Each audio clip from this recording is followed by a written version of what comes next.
Hey there, thanks for joining me today for Self-Care Sunday. I am so glad you're here. So let's just take a moment to take a little stretch, maybe roll your shoulders or reach your arms out and up. A nice big stretch, just take a few breaths. Maybe you need to shake it out a little bit. Do a little twist. Breathe. Big breath in. Long breath out. So today I'm sitting outside at my place and I'm sitting on this beautiful kind of rock bench that my husband put here and made in honor of his sister who died at age 37. Today's Self-Care Sunday is about grief. There is so much grief in the world. And there are very few places that feel okay, like okay places to talk about it, to share it, to let it really move through us. Especially if it's been longer than whatever that timeline is that we've been told is acceptable. 6 months, a year maybe, and then what? We're just supposed to be done with grief and grieving. Grief just doesn't work like that. It's not something that we just go through and then it's over. So when we really begin to notice grief, we realize something really important, that it's not just something that shows up one time or for a certain period of time. It's something that really just lives in us. To me, it's just part of the human experience. And I believe it's a very rich part of our human experience. Sometimes it shows up in these big waves. Sometimes I'll be so overwhelmed when I think about my father who died 10 years ago. It can feel all-consuming and impossible to ignore. And other times it's quieter, like a river is kind of running underneath everything. And a memory, a smell, a moment, and it rises again. And here's the part I feel like we don't talk about enough. If we don't give ourselves and each other space to truly grieve when we need to, no matter when that is, no matter how long it's been, if we don't give space to express it, to speak about it, and to be witnessed in it, it becomes a heavy burden that we carry or that a person carries alone. And grief was never meant to be carried alone. I believe that grief is one of the things that connects us most deeply as human beings. Shared grief has this potential to build real, true, long-lasting community, not surface-level connection, not just being around people, but true, meaningful human connection. Because grief and praise, if you read Martin Prechtel's book on grief and praise, this is what he talks about. Grief and praise, grief and love, they are not opposites, they are connected. It's like they're two sides of the same coin. They can't be disconnected. The depth of our grief exists because of the depth of our ability to love. And that's a lot for one person to hold by themselves. I don't believe we are meant to hold all of that alone in isolation. That kind of love and that kind of loss requires space, requires support, requires being heard and seen and honored, all of our feelings, all of our emotions. It requires community. And like I said, when I say community, I don't mean just getting together. I don't mean like events or small talk or being in the same room. I mean, can we be real with each other? Can we say, I'm not okay and I need help. I need someone to listen to me or be there for me. Can we talk about what's really hard? Can we show these emotions? Can we show our tears and our love? Can we hold space and caring presence for someone else to do that with us? Because that's what really builds community, not perfection and not performance and making it look like we're all connected on the outside when actually we're not really talking about things that are real. A sense of shared humanity is what community comes from. Of course, I'm going to get into the nervous system and brain. There is a part of our nervous system called the social engagement system. This is the ventral or upper front part of our vagus nerve. This system has everything to do with how we connect, how we feel safe with others. The strength of this system, which is what we are always trying to build within classrooms and with any of the programs we do, the strength of this system requires us to feel belonging and connection. It's not something that comes from just learning the breathing technique. And it's not something we can build alone. It's built through being seen, being heard.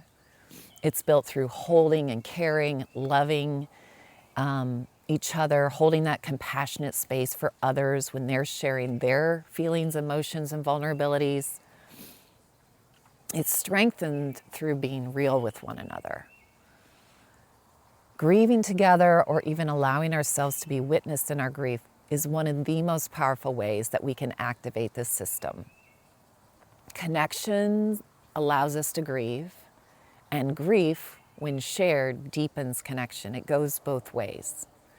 So today I want to offer you a simple practice, not to fix anything, not to rush through anything, just to make some space, just to give you a starting point. So the first part is just to notice your grief. Take a few moments or a few minutes and gently ask yourself, where do I feel loss? If you want to write it down, you can. You can also just reflect on it. It might be something recent, might be something from years ago. It could be something that feels really big. It could be even a small loss, right? Whether it's a person, a relationship, a job, a home, a version of yourself, or a dream that just never came to fruition. Just take a few moments to be aware of some of the loss, some of the places that maybe you've had loss in your life. The next step is to share it if you can. So see if you can find one person and share at least a piece of this. You don't have to share all of it. Ask that person first, though, not to fix it, but just to listen. Tell them that you just want to be heard, that you need some just caring and compassionate ears. You may ask them for a hug or a hand on the back or holding your hand if that's helpful. Maybe you ask them to just sit by your side, right? I know not everybody feels like they have a person in their life that they can do this with. So that's really important information to have. And if you don't, just be aware of that. And there are things you can do in the meantime. So you can create a space for yourself. Maybe go outside and sit in nature with the birds and the trees, or by a river or a body of water. Or maybe you're inside and you just light a candle. But see if you can find a place to speak your grief out loud. It's like you're speaking it to the person you lost, or maybe the deity of your choice, to God, or just to the world around you. Or if you'd rather write it down, write like you're writing to somebody who will hold it with care. The last step is to do something to let it move. So I really encourage you to find a song to listen to or sing a song that you remember. Let yourself really feel it. Move your body. It's really important that it doesn't get stuck or frozen inside. So breathe, sing, move, cry. Let it come through you, even for just 1, 2, 3 minutes. And do that until you feel just a little more space. Maybe you feel a deeper breath.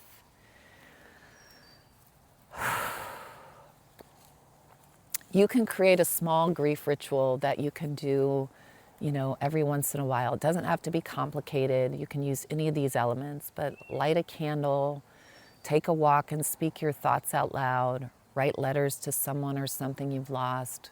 You can create something through art or movement or music or even food. You can sit with others and simply share without fixing. So remembering that across cultures and tradition, and many different traditions and cultures, grief has always been something that we do together. Whether it's storytelling or singing, gathering, or simply sitting side by side around a campfire, right? The common thread is that this grief is meant to be witnessed. It isn't just a one-time process, one and done, because grief is going to come and it's going to go. It'll change shape. It will show up sometimes really big and sometimes just in these tiny ways that maybe make us shed one tear or even laugh, right? When we allow it, when we make space for it, it won't break us. It actually, my experience is it creates more space in our lives, and it connects us. Connects us to love and joy as much as it connects us to those hard feelings of grief and loss. And it reminds us that we are able to love big, right? It's not, grief isn't something we move past, it's something we move with. So I invite you to find your own individual, unique way to acknowledge your grief, be with your grief, speak your grief, and I hope you can find somebody to share it with. Thanks for joining me. And with that, I want to just remember Sarah Gerber-Shabilsky. Like I said, she died at age 37 in 2015, the same year my dad died, within 3 weeks of each other. That was a really, really tough time.